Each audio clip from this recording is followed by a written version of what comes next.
ပန်သွားမဲ့သူတွေအတွက်ခါးသီးတဲ့အမှန်တရားတစ်ခုအကြောင်းကိုပြောပြချင်ပါတယ်မင်္ဂလာပါခင်ဗျာဂျပန်နင်ဂျကူပေါ့ဒ်ကတ်ကနေပြီးတော့မှပြန်လည်ကြိုဆိုလိုက်ပါတယ်ကျွန်တော်အောင်မင်းကိုကိုပါဒီကနေ့ကျွန်တော်ဆွေးနွေးချင်တဲ့အကြောင်းအရာကဂျပန်သွားမဲ့သူတွေအတွက်ခါးသီးတဲ့အမှန်တရားတစ်ခုအကြောင်းပါကျွန်တော်တို့မြန်မာပြည်မှာဂျပန်စာသင်တန်းတွေတက်ကြတယ်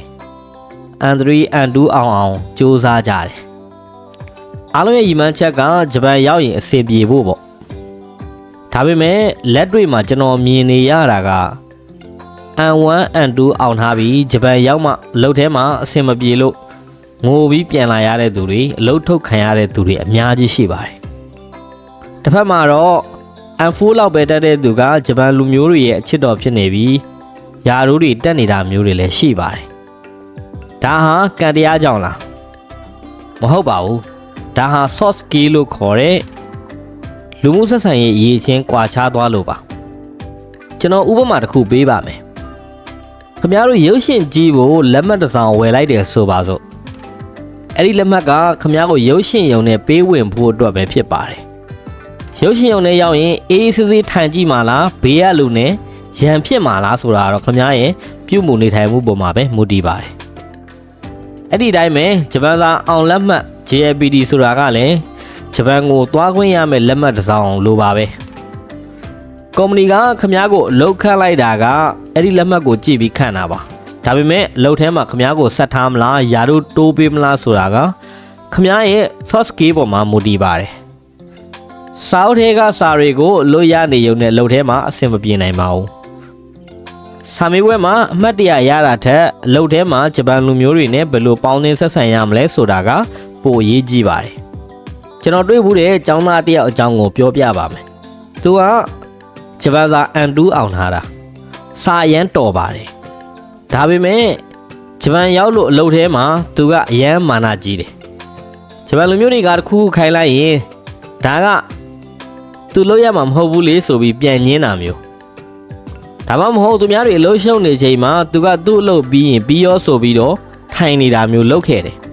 ရလက်ကဘာဖြစ်လဲဆိုတော့3လအကြာမှသူ့ကိုအလုပ်ကထုတ်လိုက်ပါတယ်။ထပ်မှာတော့စာတိတ်မတော်ပေမဲ့အပြုံးချိုတယ်အမြဲတမ်းကူညီတတ်တယ်စီကန်းတေချာတယ်ဆိုတဲ့ကျောင်းသားကတော့အခုဆိုရင်ဆိုင်ခွဲမန်နေဂျာအဆင့်အောင်ရောက်နေပါပြီ။ဒါကိုကြည့်ရင်ဂျပန်မှာရှင်သန်မှုကစာတစ်ခုတည်းမဟုတ်ဘူးဆိုတာထင်ရှားပါတယ်။ဒါဆိုရင် soft skill ဆိုတာကဘာအတိတ်ပဲလဲ။အဲ့ဒါတွေကခူးကီကိုယောမှုလို့ခေါ်တဲ့ပတ်ဝန်းကျင်ကိုအကဲခတ်တာဖြစ်ပါတယ်။ကျော်ချိုဆေးလို့ခေါ်တဲ့အဖွဲ့အစည်းနဲ့တက်အောင်နေတာပြီးတော့စိတ်သက်ကြက်ခိုင်မှုတွေဖြစ်ပါတယ်ခင်ဗျားတို့ဂျပန်စာလေ့လာနေတဲ့အချိန်မှာစာပဲကြက်မနေပါနဲ့ကိုယ့်ရဲ့စိတ်သက်နဲ့ပြုမှုကိုပါဂျပန်စံနှုန်းနဲ့အညီပြင်ဆင်သွားဖို့လိုအပ်ပါတယ်အခုအပိုင်း1မှာပြဿနာကိုမြင်သွားပြီဆိုရင်နောက်ထပ်အပိုင်း2မှာတော့ဂျပန်မှာအရေးကြီးဆုံးဖြစ်တဲ့မျက်နှာရိပ်မျက်နှာကယ်ကြည့်တတ်ခြင်းဆိုတဲ့ခူးကီကိုယောမှုဆိုတဲ့အကြောင်းကိုအသေးစိတ်ဆွေးနွေးသွားမှာဖြစ်ပါတယ်။ကဲအခုအပိုင်း2မှာတော့ဂျပန်မှာရှင်သန်မှု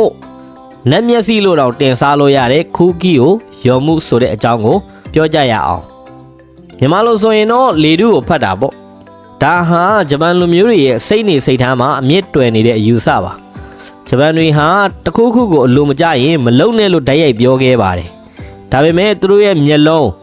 သူတို့ရဲ့တပ်ပြင်းချတန်ဒါမှမဟုတ်သူတို့ရဲ့အမူအရာကနေခမားကိုအချက်ပေးနေတတ်ပါတယ်။ဥပမာတစ်ခုပြောပြပါမယ်။ခမားကဂျပန်စားတောက်ဆိုင်မှာအလုံးလုံးနေတယ်ဆိုပါစို့။ညနေပိုင်းဖောက်တဲ့တွေအရန်များလာပြီးအားလုံးကပြေးလွှားနေကြတယ်။အဲ့ဒီချိန်မှာခမားတာဝန်ဖြစ်တဲ့ပကံစေးတာပြီးသွားလို့ခဏရက်ပြီးနားနေမယ်ဆိုရင်ခမားဟာလေတို့ကိုမဖတ်တတ်သူဖြစ်သွားပါမယ်။ဂျပန်တွေကခမားကိုဟဲ့လူလာကူအောင်လေလို့အော်ပြောမှာမဟုတ်ပါဘူးဒါပေမဲ့သူတို့ရဲ့စိတ်ထဲမှာတော့ဒီလူကတော့အများနဲ့လက်ရုံးကြီးတွေမဖြစ်ဘူးကိုလို့ယုံသူပဲလို့မှတ်ချက်ချလိုက်ပါပြီအဲ့ဒီမှာတင်ခမားပေါ်ထားတဲ့ယုံကြည်မှုတွေကယော့သွားတာပါဒါဆိုဘယ်လိုလေ့ကျင့်ကြမလဲဂျပန်သားတင်တန်းမှာကလေးကဘေးကတငယ်ချင်းတွေဘာလိုအပ်နေလဲဆရာကဘာကိုဆိုလိုချင်တာလဲဆိုတာကိုရိပ်မိအောင်ကြိုးစားပါစကလုံးတွေရဲ့နောက်ွယ်ကခန်းစားချက်ကိုဖတ်တတ်အောင်လုပ်ပါဒါဟာဂျပန်စာ N1 အောင်ထားတာတဲ့ခမားကိုဂျပန်အလုပ်ခွင်မှာပို့ပြီးနေရာရစေမယ့်အရေးချင်းဖြစ်ပါတယ်အပိုင်း3မှာတော့ကျော်ချိုဆေးအကြောင်းဆွေးနွေးပါမယ် မြန်မာပြည်မှာတော့ကျွန်တော်တို့ကကိုတော်ရင်ပြီးရောဆိုတဲ့စိတ်သက်ရှိတတ်ကြတယ်ဒါပေမဲ့ဂျပန်မှာတော့တယောက်တည်းထင်ပေါ်တာတဲ့အဖွဲ့လိုက်ညီညွတ်တာကိုပိုတန်မိုးထားပါတယ်ဂျပန်လုတ်ခွင်ဟာနိုင်တလုံးရဲ့ဆက်သွားတွေလိုပါပဲဆက်သွားတစ်ခုကအရမ်းမြန်နေရင်နိုင်ကအချိန်မှတတ်တယ်လို့တစ်ခုကနှင်းနေရင်လည်းလုံးမလို့တော့ပါဘူးကျွန်တော်မြင်မှုတဲ့ចောင်းသားတစ်ယောက်ရှိပါတယ်သူကစာရမ်းတော်ဂျပန်တွေခိုင်းတာထက်ပိုလုံးပြတတ်တယ်ဒါပေမဲ့ပြဿနာကသူကအဖွဲသားတွေကိုထင်မကြည့်ဘူးအလုပ်ပြီးရင်သူအရင်ပြန်တတ်တယ်ဂျပန်မှာတော့ဒါဟာအဖွဲအစည်းစိတ်သက်မရှိတာလို့ယူဆပါတယ်ဂျပန်တွေကအတူတူလှုပ်စားတယ်အတူတူလှုပ်သိမ်းတယ်ဆိုတဲ့စီးလုံးမှုကိုကြိုက်ပါတယ်ကိုကစာတော်ရုံနဲ့မရဘူးတငယ်ချင်းတွေကိုဘလောက်ကူညီတယ်လဲအဖွဲလိုက်ဆုံးဖြတ်ချက်ကိုဘလောက်လေးစားတယ်လဲဆိုတာကပိုအရေးကြီးပါတယ်တင်ထဲမှာစာမေးပွဲဖြေတဲ့အခါကိုတယောက်တည်းအမှတ်ကောင်းမှုထက်ဘေးကတငယ်ချင်းတွေကိုပါနားလည်အောင်ရှင်းပြပေးတာအတန်းအတန်းရှင်းတွေကိုဝိုင်းလို့တာတွေက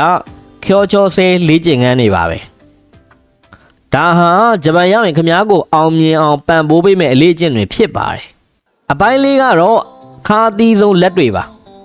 ဂျပန်မှာနေရတာဟာ YouTube ထဲကလို့လှပနေတာကြီးပဲမဟုတ်ပါဘူးစောင်းရသည်မှာတယောက်တည်းအထီးကျန်တာနှင်းတွေထဲမှာအလုတ်သွားရတာအလုတ်ထဲမှာဂျပန်လူမျိုးတွေရဲ့တင်းကျပ်တဲ့စီးကမ်းတွေကြားထဲမှာစိတ်သက်ကြတာတွေကြုံရမှာပါအဲ့ဒီချိန်မှာခမားကိုရှင်တန်စီမန်ကဂျပန်စာမဟုတ်ပါဘူးခမားရဲ့စိတ်သက်ကြန့်ခိုင်မှုပါပဲဂျပန်မှာအဆူမခံရဘူးတဲ့ကျောင်းသားမရှိတော့ပါပဲအမှတ်ကောင်းတဲ့ကျောင်းသားတွေကအဆူခံရရင်ပိုပြီးခံစားရတတ်တယ်ငါစားတော့တာပဲဘာလို့ငါ့ကိုអော်ရတာလဲဆိုပြီးငိုကြတယ်ဒါပေမဲ့ဂျပန်တွေကခမားကိုမုန်းလို့ဆိုတာမဟုတ်ပါဘူးအလုပ်ကိုစနစ်တကျဖြစ်စေခြင်းလို့ပါအဆူခံရရင်ခန်းကျင်သည်လို့ပြော့မသွားပါနဲ့ရာဘာဘောလုံးလိုအောက်ကျသွားရင်ပြန်ကန်တက်တဲ့စိတ်သက်ရှိဖို့လိုပါတယ်ဂျပန်မသွားခင်ကိုယ့်ရဲ့ mindset ကိုအရင်ပြင်ပါငါအခက်ခဲကြုံတွေ့ရမယ်ဒါပေမဲ့ငါဒါကိုကြော်ဖြတ်မယ်ဆိုတဲ့စိတ်ကိုမွေးပါအခက်ခဲဆိုတာခမားကိုပိုတော်လာအောင်လုပ်ပေးမဲ့သင်ခန်းစာတွေလို့မှတ်ယူပါကဲ podcast ရဲ့နောက်ဆုံးအပိုင်းကိုရောက်လာပါပြီကျွန်တော်ဒီနေ့ဆွေးနွေးခဲ့တာတွေကိုပြန်ကြည့်ရအောင်ဂျပန်က N1 N2 အောင်လက်မှတ်ဆိုတာဂျပန်ကိုသွားခွင့်ရမယ့်လက်မှတ်တစ်စောင်ပဲဖြစ်ပါတယ်အဲ့ဒီလက်မှတ်နဲ့ဂျပန်ရောက်သွားရင်ခမားကိုအောင်မြင်အောင်လုပ်ပေးမှာကတော့